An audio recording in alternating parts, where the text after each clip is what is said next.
Hello बच्चों, let's read this question. Question says if A vector, B vector, C vector are unit coplanar vector. इसका मतलब ये तीनों एक ही प्लेन में है. Then scalar triple product of this will B.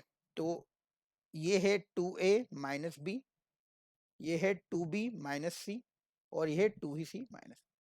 अब बच्चों एक बात अपने को यहाँ पे वेक्टर्स की प्रॉपर्टी से पता होना चाहिए कि अगर आपके पास एक प्लेन है, उस प्लेन में एक वेक्टर है ए वेक्टर और एक वेक्टर है बी वेक्टर.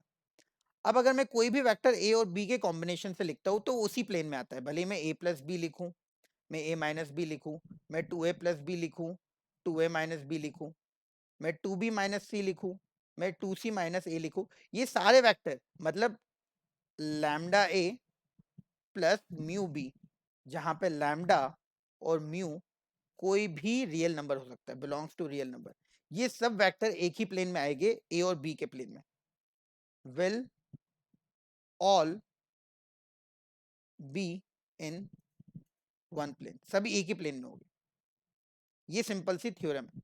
ये सिंपल सी थ्योरम है कि अगर ए और बी एक ही प्लेन में है तो उनका लीनियर कॉम्बिनेशन से कोई भी वेक्टर बनाओ वो उसी प्लेन में आएगा. जैसे आई और जे, आई और जे अपने पास दो वेक्टर्स होते हैं, तो आई और जे से कोई भी वेक्टर निकालो वो एक्स वाई प्लेन में ही आता है, एक्स वाई प्लेन में ही आता है. तो ये तीनों कोप्लेनर हो गए, ए 2b माइनस सी और 2c minus A are coplanar, are coplanar, क्योंकि ये तीनों वेक्टर जो है ए बी सी ये सब इसी प्लेन में थे, एक ही प्लेन में थे. अगर ये कोप्लेनर है तो box will be equal to zero, answer will be zero. क्यों? क्योंकि कोप्लेनर का ट्रिपल प्रोडक्ट जीरो होता है.